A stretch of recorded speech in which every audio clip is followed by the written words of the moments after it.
The whole to order. Roll call, please. Here. Here. Here. Here. Here. Here. We have a quorum. Good morning, everyone. Let's see. First item of business is a discussion on the plantings in city boulevards, and we'll call on our Public Works Director, Guy Taylor. Good morning, Guy. Good morning. Thank you, Your Honor. The item before you is just for discussion. We have found a discrepancy in our code, and there is one area of the code, native plantings, that does not allow for any planting in the boulevards. And then in another section, it does specifically give allowance for plantings in the boulevard. It states that persons planting or maintaining boulevard plantings or gardens shall not be deemed to use or occupy the right-of-way and shall not be required to obtain any permits or satisfy any other requirements for planting or maintaining such boulevards, plantings, or gardens under this chapter. So it's come up in certain applications for native plantings that have been denied. A resident pointed out, well, the boulevard states that I can plant in the boulevard. So, so the item is before you to make a determination if that's going to be allowed, and if so, we'll leave the one code as it stands and then alter the native planting ordinance. But staff's recommendation is that no plantings or landscaping be allowed in the boulevard, and that the city attorney be directed to update the code to state such. We've got some examples I can show you, but you've seen them around town. There's some that are pretty vanilla, not very bad, but there's some that are pretty egregious. But they cause problems for installation and repair of utilities and for snow removal. One instance I'll just tell you about is removing a 2 or 3 foot ridge of snow off of a boulevard.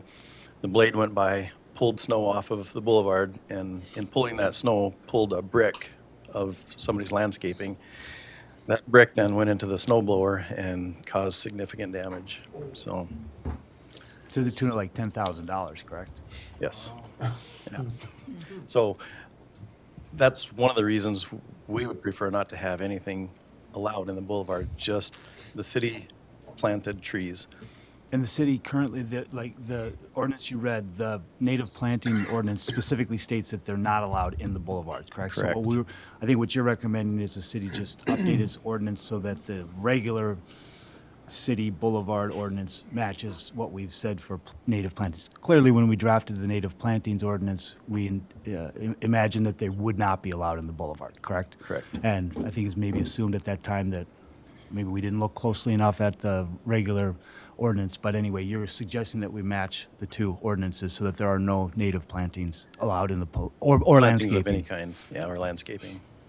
Anyone have any? I'll offer that, Your Honor. Yeah, we can bring that to the council. I'll on- second too, but I got a question. Yeah, absolutely. So we have a motion and a second. I think there's some questions over here. Go ahead, Scott. How much time would you give them to get rid of all this stuff, that's in the boulevard? Obviously, we're getting towards the end of the season.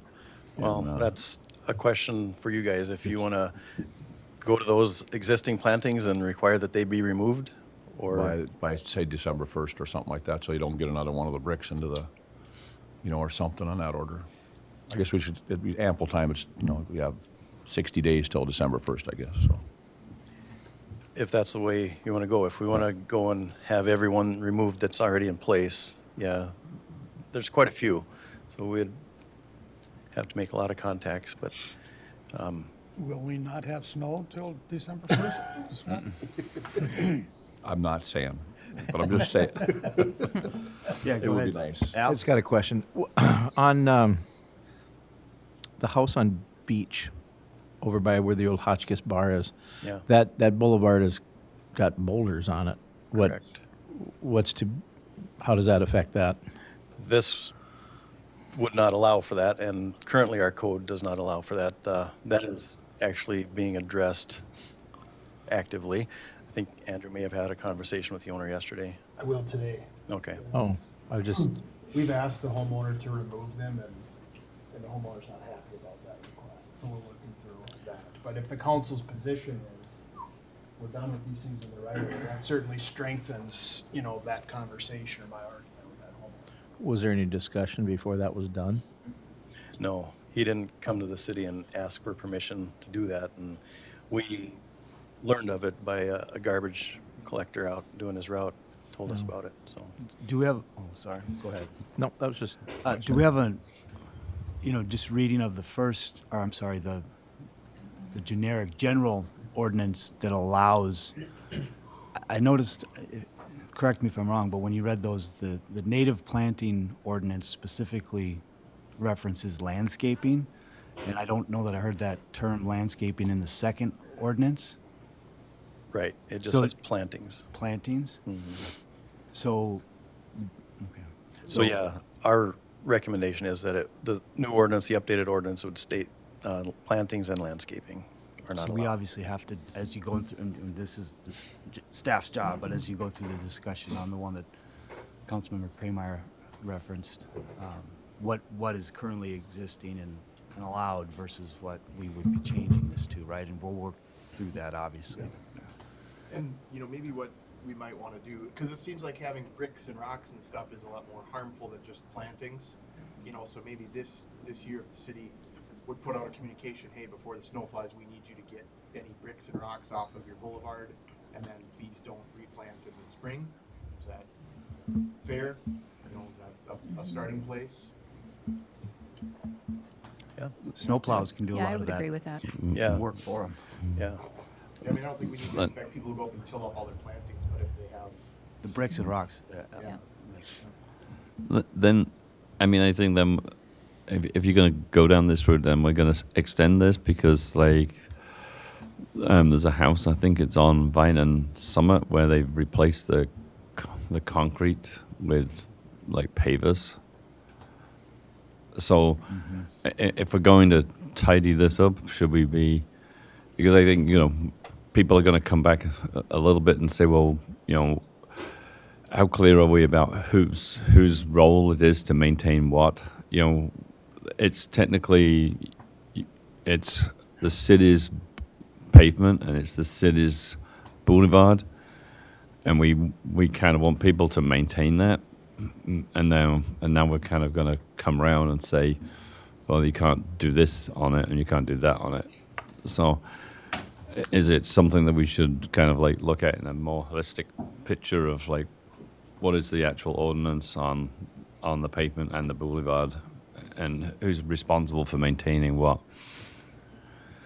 Yeah, Because those- they technically, I mean, you know, playing devil's advocate, it's your boulevard, then you clean it. Why am I expected to clean it? mow it. Yeah. We get those questions all the Yeah. time. Yeah. The pavers, there's two that I know of that the individual that lived at the location you referenced, Yeah. he installed them, and he did have an approved detail from the engineering department to Right. put those in. So But don't know. should we be cleaning that ordinance up just to say that that's like, you know, not kosher to do? possibly, yeah. Yeah. Yeah, also too, kind of relating to that with the pavers, I have a brick walkway going to my house. You know, if I wanted to extend that to go over the existing concrete sidewalk, to extend that walkway to the home, to go across the boulevard, extend that with bricks, right now, is that acceptable or not? Those are called carriage walks, and they're allowed. I don't know about bricks being used for that application is appropriate for that reason that if during snow removal, we could damage equipment. And they're Right. more easily moved by the plow equipment too, so Right. we don't want to damage people's property either. And also, too, you know, with those other two, I know two instances that the sidewalks are brick, and the, you know, going out, if it's on a corner lot, which both these residences are, and corner lots that I know about that have sidewalks, you know, that brick is going to the street with the sidewalk. You know, I would think that'd be kind of the same type of situation, because it's going right to the curb.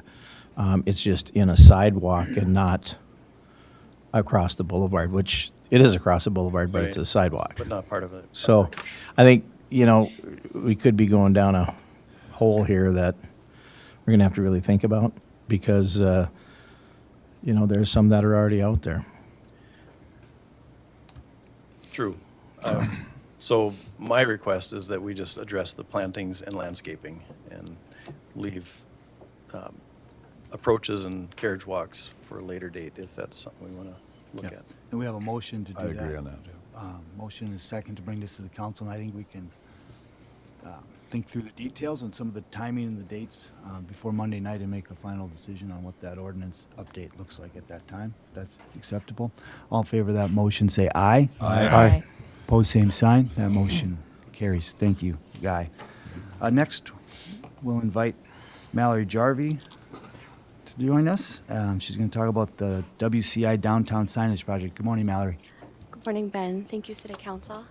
2 years ago, Wayne Hurley and I, with the Essential Initiative, partook in a walking college class through AARP, and upon completing the class, we got a $1,500 grant to do some community project, and we chose to do wayfinding signs in our downtown area. So with that money, we were able to hire a local artist to design the signs, and we purchased the signs through a local vendor, and then we put them up for 1 year, at the request of the City Council. So we took them down in August, and we're just kind of here to talk about how the project went and future steps forward. In your packet, we did have a survey. The results of the survey were pretty positive. More people were likely to walk and bike to destinations in the future based on the signs being in the community. They were very clear, and people were not surprised by the length of time. So people are pretty geographically centered in Fergus Falls, but they're more likely to walk and bike in the future instead of maybe you drive 2 blocks, but you can just park in the downtown area and then walk and enjoy our downtown more. And we have a beautiful downtown, and that's what we're trying to do, is just promote people getting outside and active. And with the splash pad and the farmers market, we really wanted to highlight that. So in the future, potentially we could look at more permanent signage. This was just temporary. They were just plastic signs. But maybe at future city council requests, we could look at corners, maybe 5 signs or 10 signs. We did have about 19 signs out, so we don't expect to put all 19 back. But just a couple signs to highlight the walkability and bikeability of our Fergus Falls. Yeah. Thanks, Mallory. I remember back when we first started some of the downtown master planning and riverfront master planning, signage, wayfinding signage was part of that, so appreciate the work, the temporary work that your organization and the grant helped support. Remind me, were those permanent sign? I don't remember exactly the material. They were kind of like plastic ones. Yeah, they were kind of plastic, right? So Yeah, if we they're did something, corrugated plastic. yeah, so you'd probably look at something. I think it's a great way to obviously use local artists as well to promote the arts. So, like I said, we had that in the plan. So hopefully the city council in the future will find opportunities, such as through the grants or through the organization, to continue that. I think it's a unique way to highlight the arts as well. So, Yeah. I don't know if anyone has any questions, Scott. I was just curious about the process for the survey, how that was done. Can you Yeah, speak to so that? it was just on SurveyMonkey, and we had a QR code on the sign. So if you had a phone and you're walking, you can use your phone to access the survey and take it right then and there on the street.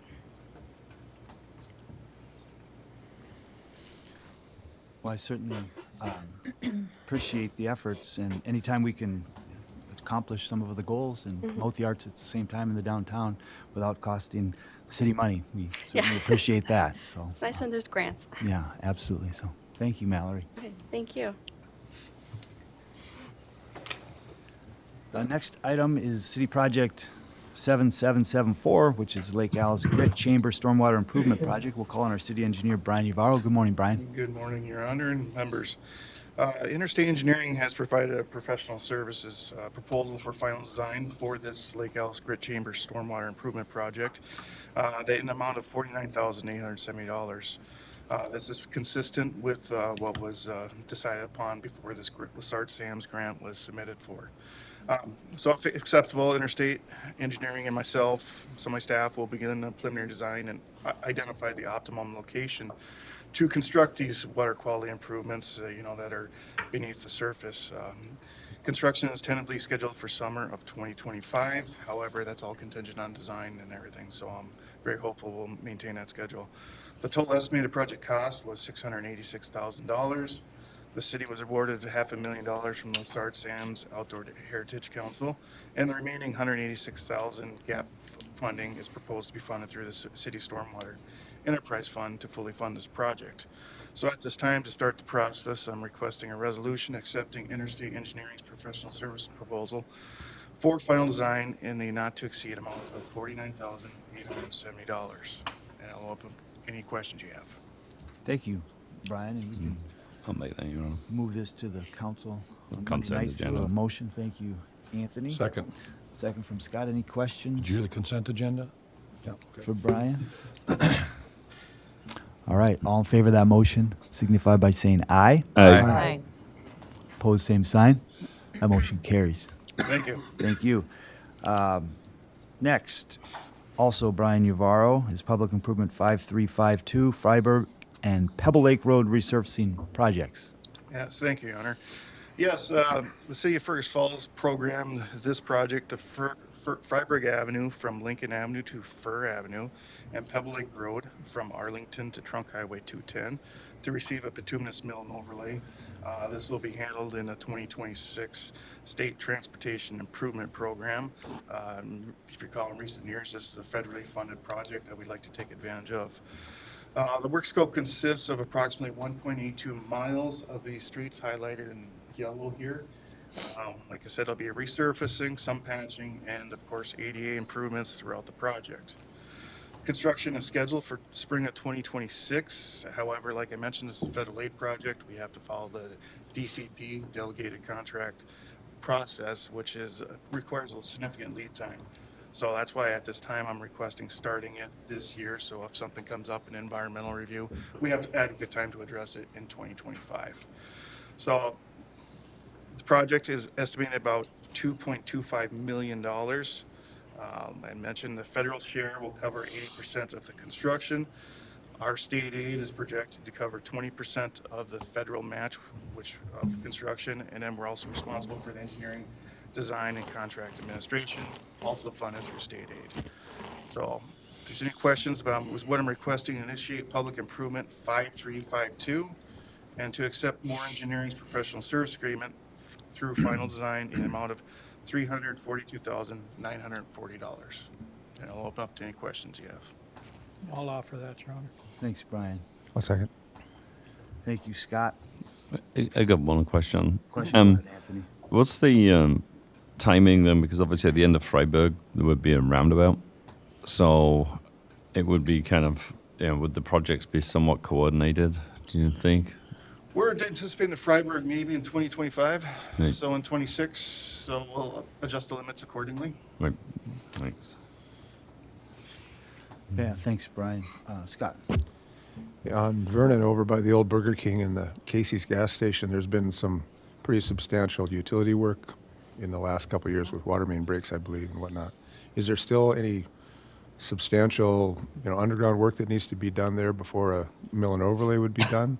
So that, or not? I don't know if in the digging of that, if you've discovered that, there's a lot more to do, or are we good there so that once this gets resurfaced, we're not going to be ripping into it again?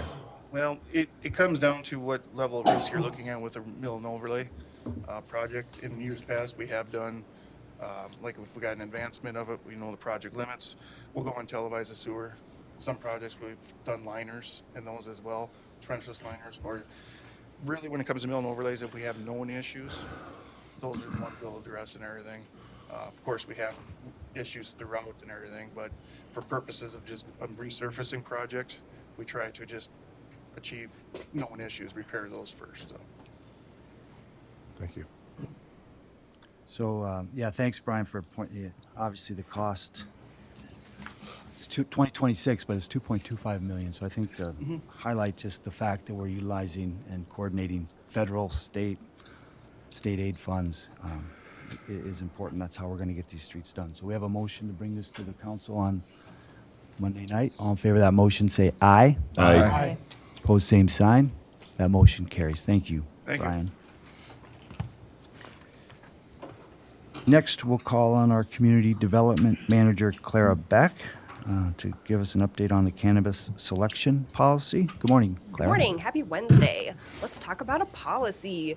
So, as you recall, we have new rules in place for cannabis sales in the city of Fergus Falls.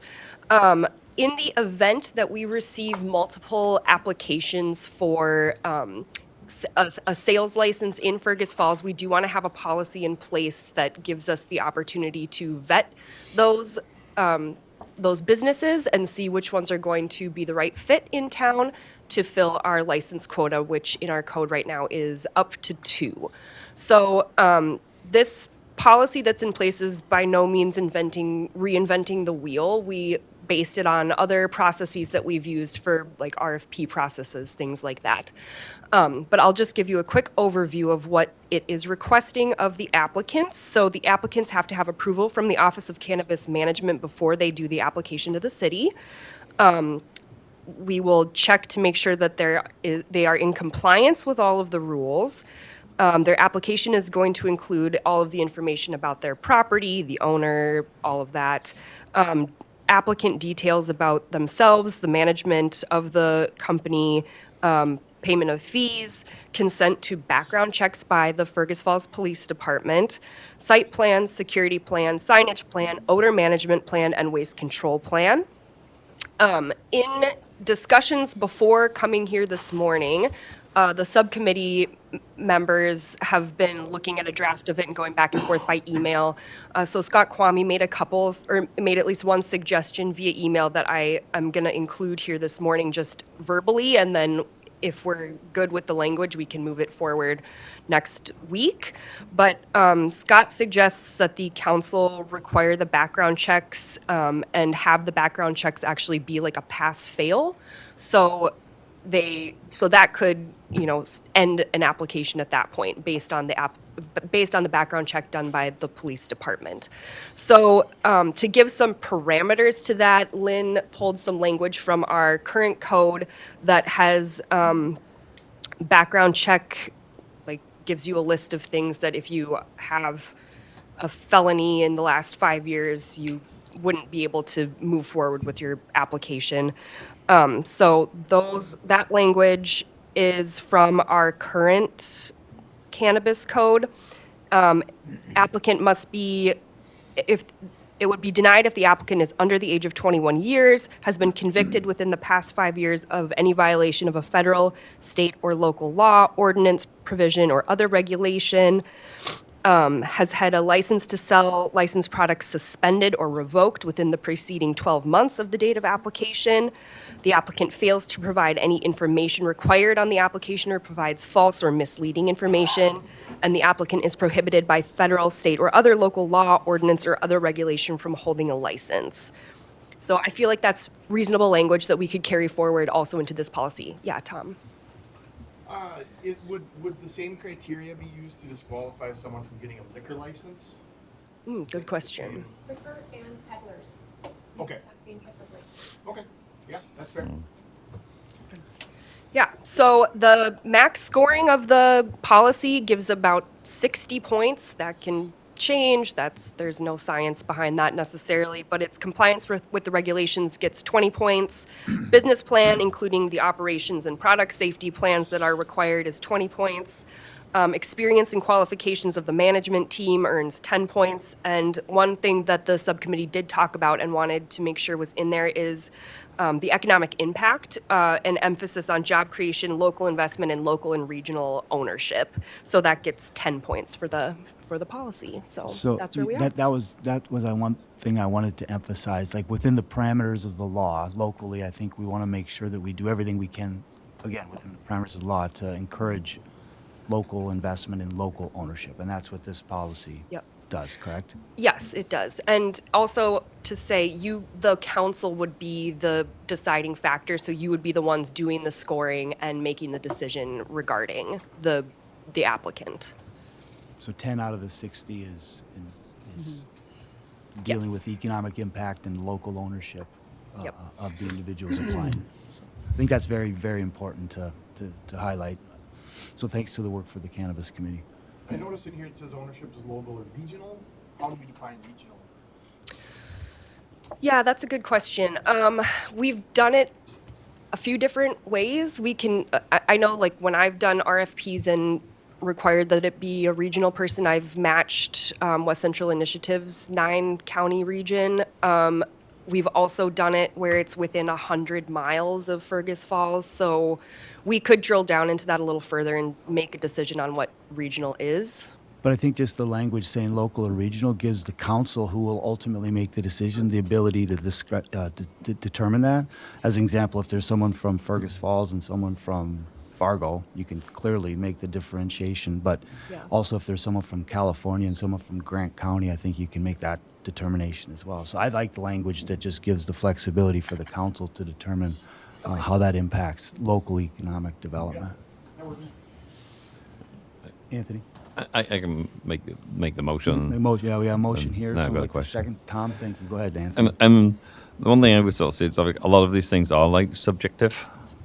So, I mean, completion of application and retail registration is 10 points. Well, I could view that and say, well, there's only 3 points. You might look at it and say, well, it's 8 points. So I do think somehow we should quantify the subjective things, because also when you're completing the application, it would be fairer if everybody knows the actual rules that we're playing by. And then I'm not saying that the council shouldn't have final say, but I would have thought that we could name like specific positions, say like, the police chief should be one, sort of probably like community director, and have actually named kind of officers that are a selection committee, and then they bring a recommendation to the council, as opposed to 9 people doing it. We did initially have a selection committee, like we had that language in there, and in discussions with the subcommittee, at least like the police department said that they didn't necessarily want to be involved with that beyond the background checks, but we can certainly look at that again.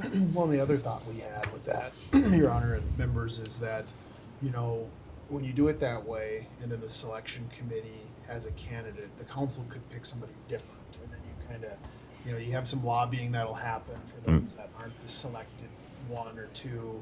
It turns into a political process, and rather than have that selection committee do all that work that could just be thrown out, it's probably best just to go to the council. It's been a very involved process for the last, Then I think we definitely need language about subjectivity things. So, because literally we're all going to be asked, if we're all asked to score on 1, 2, 3, half a dozen different things, we're all going to see that application differently. Outside of kind of like Which Scott's could- kind of which could pass-fail be- that one. Yeah. that could be okay in the sense Yeah. that, if, let's just, today there's 7 of you that would score it.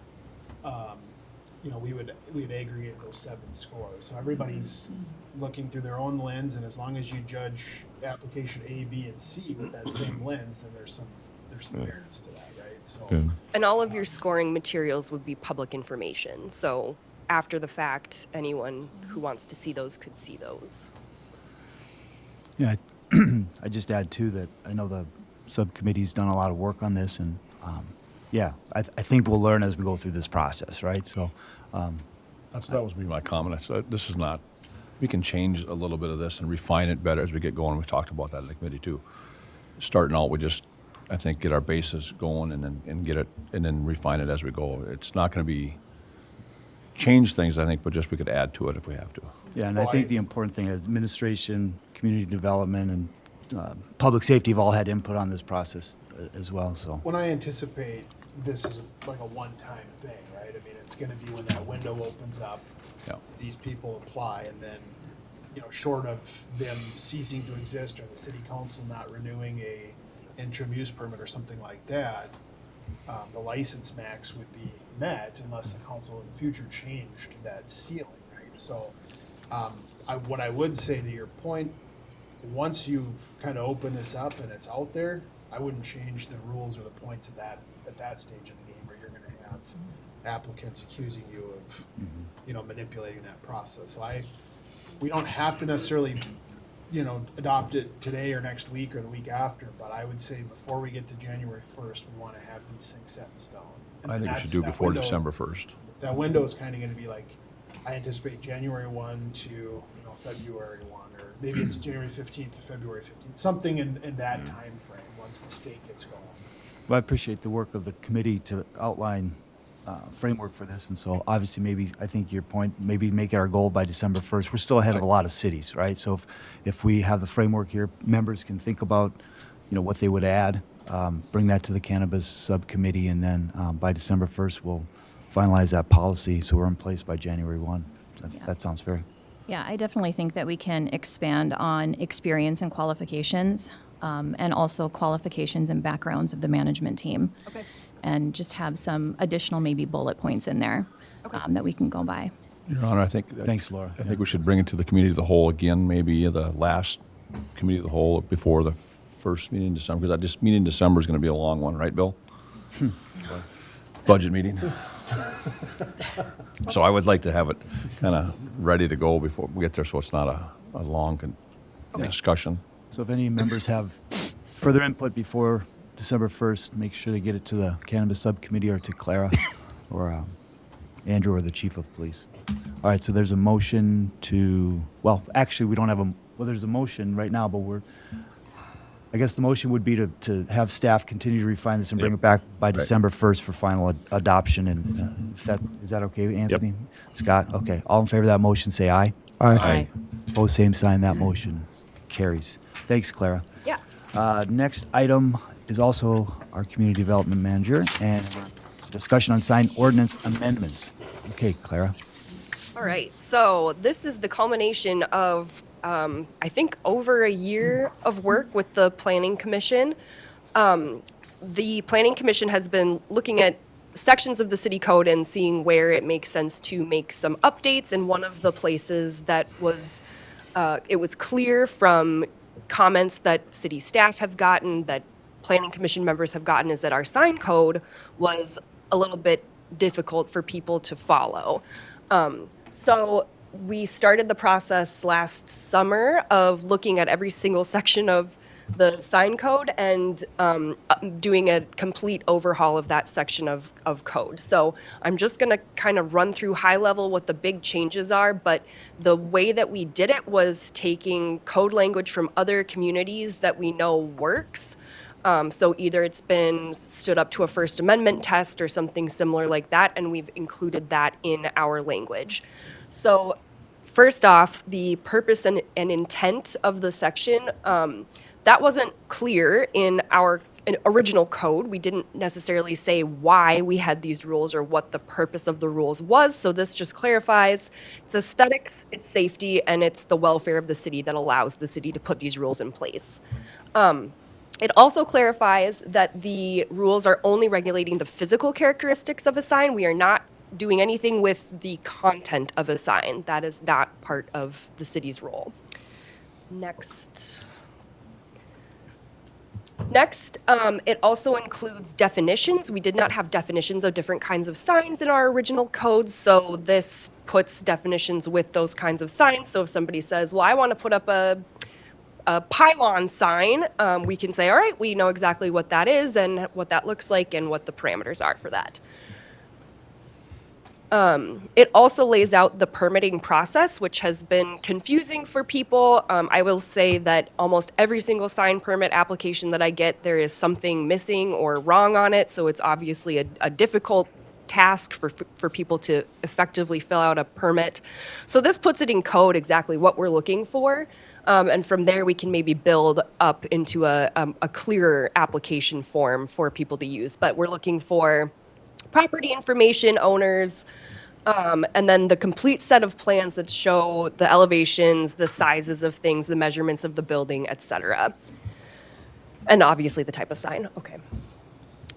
We also now include exemptions to the sign code. We did not have those originally, so that makes it clear that things like a lost pet sign, or we've also expanded to exempt signs in people's yards. So what we've seen, I think, since, I don't know, the last 5-ish years is growth in the number of signs that people want to put in their yards outside of even election season. So we've put language in place that does protect people's ability to put signage in their yard should they want to do that. So that would be something like, I noticed at the moment there's a few that are like lawn and snow removal signs, kind of like. Those are allowed, not in the boulevard though. Yeah, those are handled a little bit differently because we have rules for like contractor signs that you can have up surrounding work that you have done. Is there a length of time that they can stay? No, because we wouldn't be considering them temporary signs. We are just exempting them from sign ordinance. That could be something that could be discussed if that's of interest, but that's not currently written in there. Just that some of them stay forever. Right, and so that was the point of the Planning Commission, is they want to give people the ability to put a sign up that stays, Forever. as long as it's in good shape. There are rules about keeping it maintained.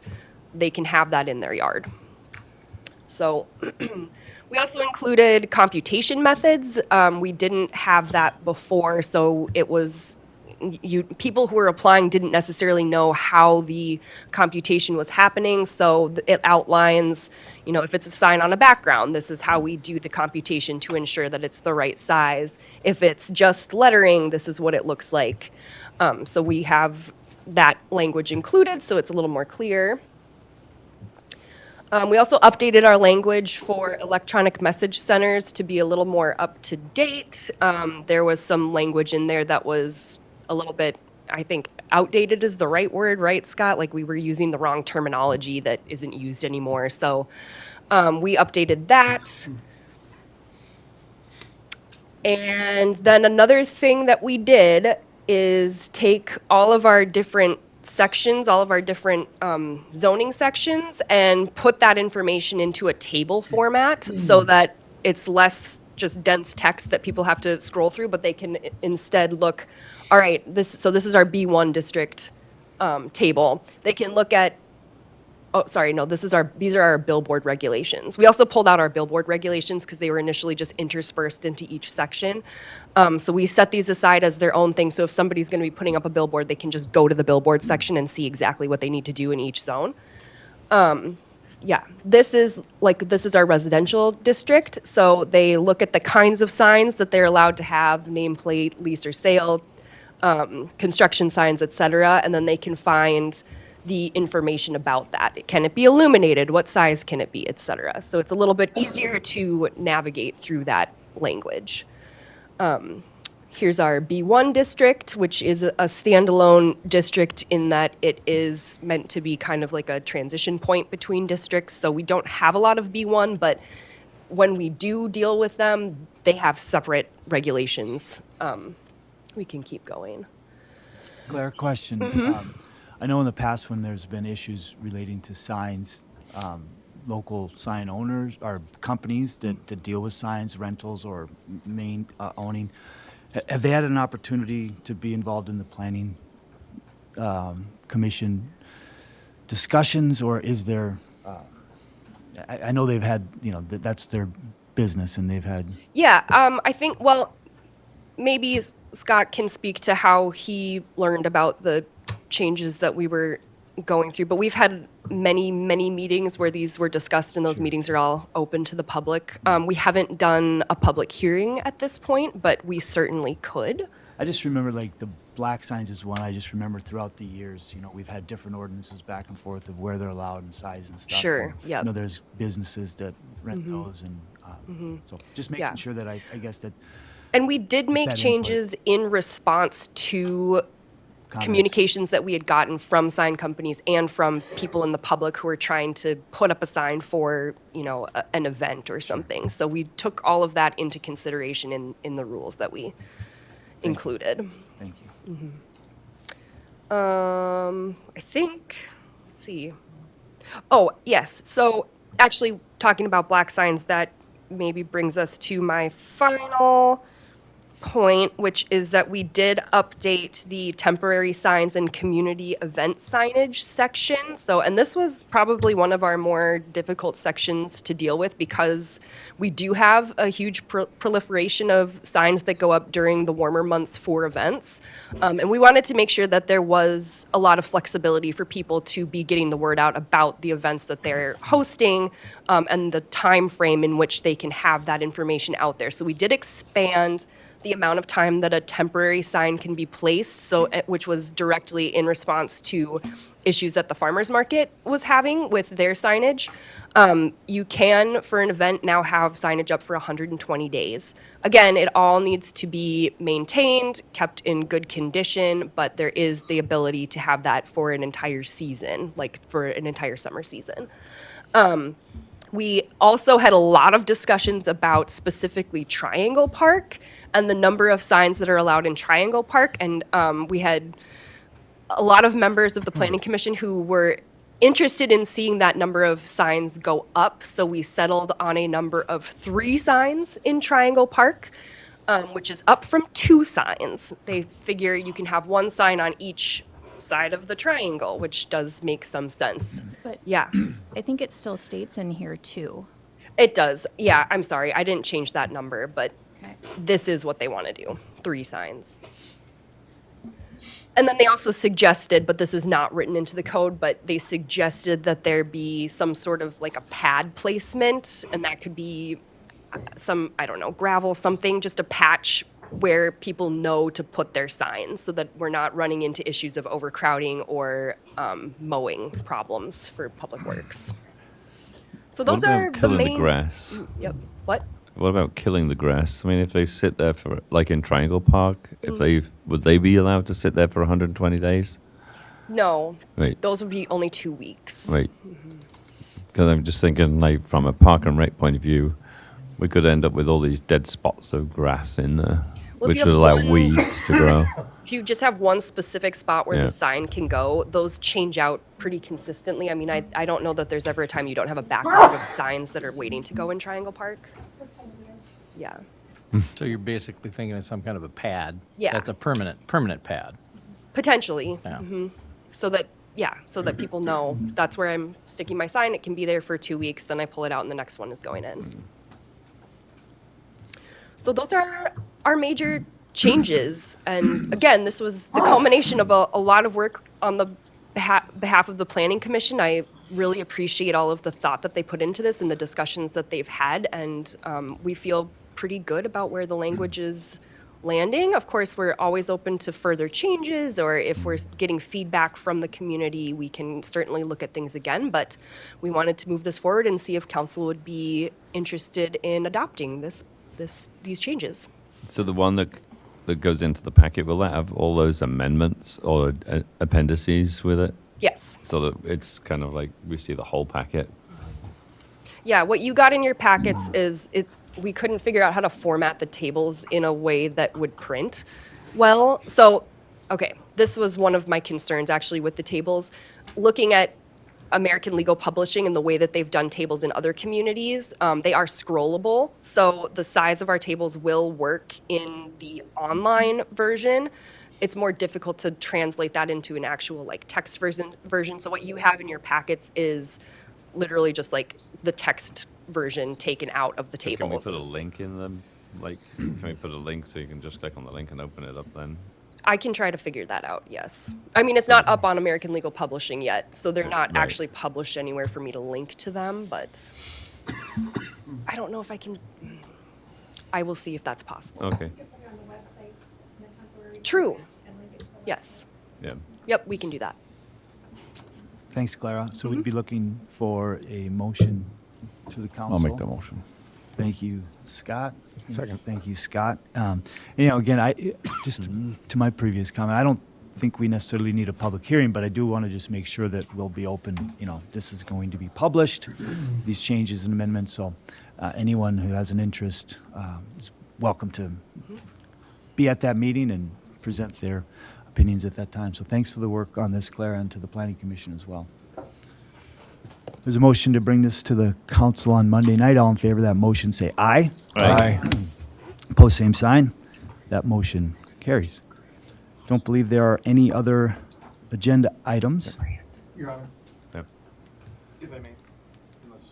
Yeah, I think No, there's three people here, so I guess there are additional items for discussion. So we'll go left to right. Go ahead, Tom. Yeah, one thing I think that's important for the city to address is an eagle-eyed constituent forwarded me a text message that Mark Layton sent out to unknown group of people.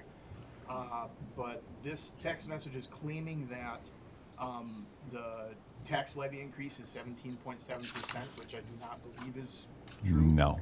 That's not true? Yeah. No. So, I know that he struggles to understand those things, in my opinion, but if we could ask Gene to maybe get out a communication with the correct information so that the voters can be informed, that would be much appreciated, and I can forward the message to staff so that you guys can review it and have the information you need. I think it's important that the city corrects that misinformation. 9.85 was the 9.85, yeah, so 7.75. 7.5. I'm sorry. 9.7. somehow we managed to double it, so, yeah, that would be fantastic, and it would be good, so that the voters can be informed.